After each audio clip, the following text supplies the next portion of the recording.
We are in a budget process, and there hasn't been any mention here about what all of the additional activities that are described in the report are going to cost. With over an 8% projected increase in property taxes, I think people of the city would appreciate me asking the question, notwithstanding. What is the anticipated increases associated with this this program or series of programs as part of the Healthy City Strategy?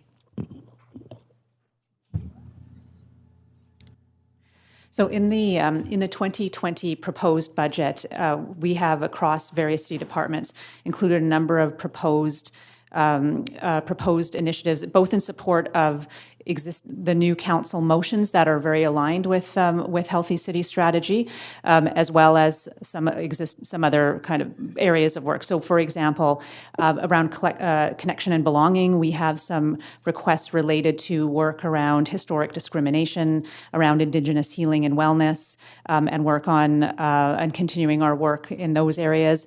We have we have a request around staff capacity to support peer-based and low-barrier employment initiatives. So embedded in that request are funding for some initiatives.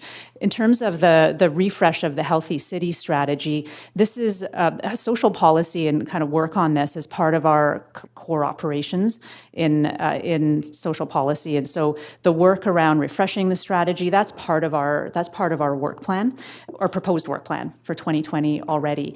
In terms of the poverty reduction strategy that was mentioned earlier, which is a significant piece of work, we don't have yet recommended actions out of that to bring to council. And so we have not put any budget requests associated with that. We've put in some proposed requested funds related to the implementation of the equity framework and an intersectional lens on city business, for example, all things that support this work. I had hoped to have a baseline review to look at how much the social policy areas had expanded over the last decade, because there has been considerable expansion in this area. But there was an interesting comment made by the doctor that health departments used to be in cities. I'm curious where that came from. Could you fill me in? Hi, yes, hi. So prior to regionalization, public health departments often were departments of municipalities, and in some parts of Canada, like Ontario, they still are. And so really that fact was just meant to illustrate the fact that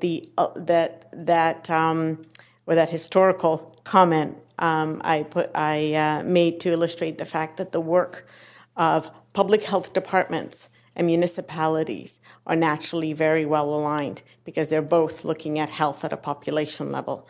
And many of the interventions that actually affected the health of the population are within the purview of municipal government.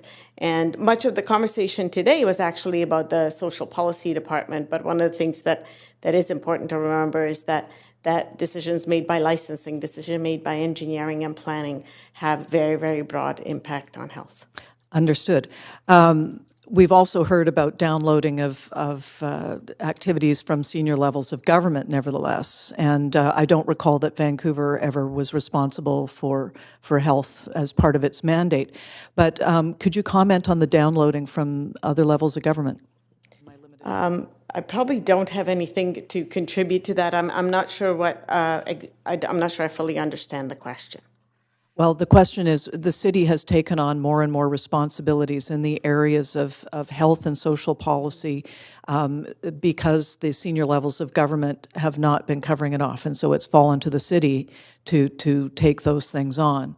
So I was just really trying to get a sense, but maybe you're the wrong person to ask that question. Maybe Sandra could respond in my limited time. Thank you. I don't have any specific examples of what I would kind of call downloading from senior levels of government. Certainly, what we do see over time are the impacts of divestment in various areas of service. So, for example, the diminished investment in housing, affordable housing, over quite a long period of time, had a significant impact on homelessness in the community. So the decisions made at senior levels of government around what to fund and what not to fund do impact us. As Sadhu noted earlier, we have very strong partnership with the province, which we're very appreciative that have seen new dollars invested in Vancouver in some really key areas: childcare, affordable housing. Likewise, the recent CMHC announcement related to housing. These are really critical foundational pieces. Housing, childcare are kind of the foundation of stability, really. So, but in terms of like areas where Actually, Ms. Singh, I'm sorry, I'm yeah, going to have to cut you sure, off. no worries. Councillor Thank you. Hardwick was well over time.